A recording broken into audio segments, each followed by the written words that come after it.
السلام عليكم. بما انه راه البرد وشتا، اليوم حبيت نطيب لكم عدس بدون اي نوع لحوم. كما تعرفوا الدجاج راهو غالي واللحم ما نحكوش عليه، يجي خاطر وبنين وطايب مفسخ.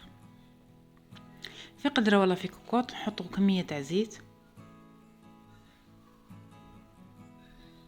ونحطوا البصل ونقلوه مليح.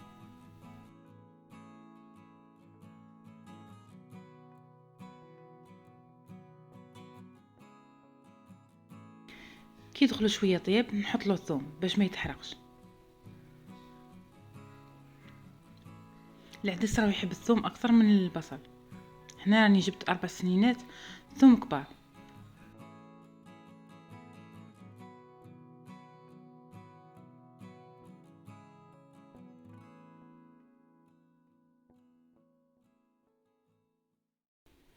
نقلوه مليح ونجيب العدس. هذا العدس راني غسلته مليح بلا ما نغليه. شوفي اختي، اذا كان العدس ابيض من هذا النوع، اخضر يعني من هذا النوع، راهو ما يجيكش لاصوص تاعو اكحل، يعني طيبيه عادي. واذا كان عدس اللون تاعو بني لازم تعصري له حبه قارص باش ما يجيش اكحل، باش تجيك المرقه حمراء وخضراء. فهمتي؟ يعني النوع الاخضر ما تحطي له والو، بصح النوع البني حطي له القارص. هنا عندي شويه لفت زرونديه وشويه بطاطا. انا نحب العدس بالخضره وانتم لكم الاختيار.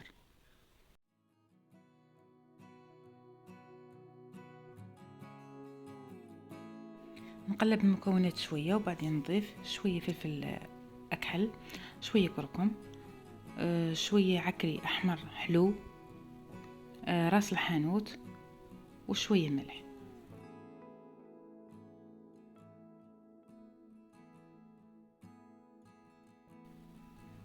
نضيف مكعب مرق دجاج.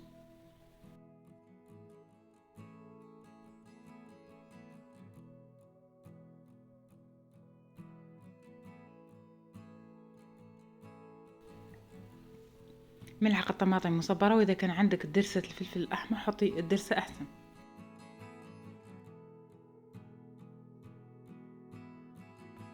ونمرقوه بالماء دافي، لان الماء اذا كان بارد او ساخن راح الخضره تاعك تولي قاسيه وما تطيبش.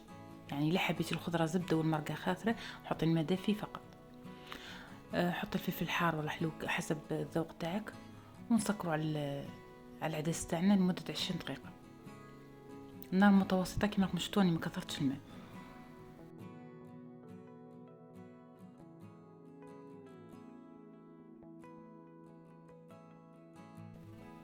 وبعد 20 دقيقة شوفوا النتيجة. العدس هاو خاثر والخضرة طايبة والمرقة حمراء والبنة والريحة ما نحكي لكمش.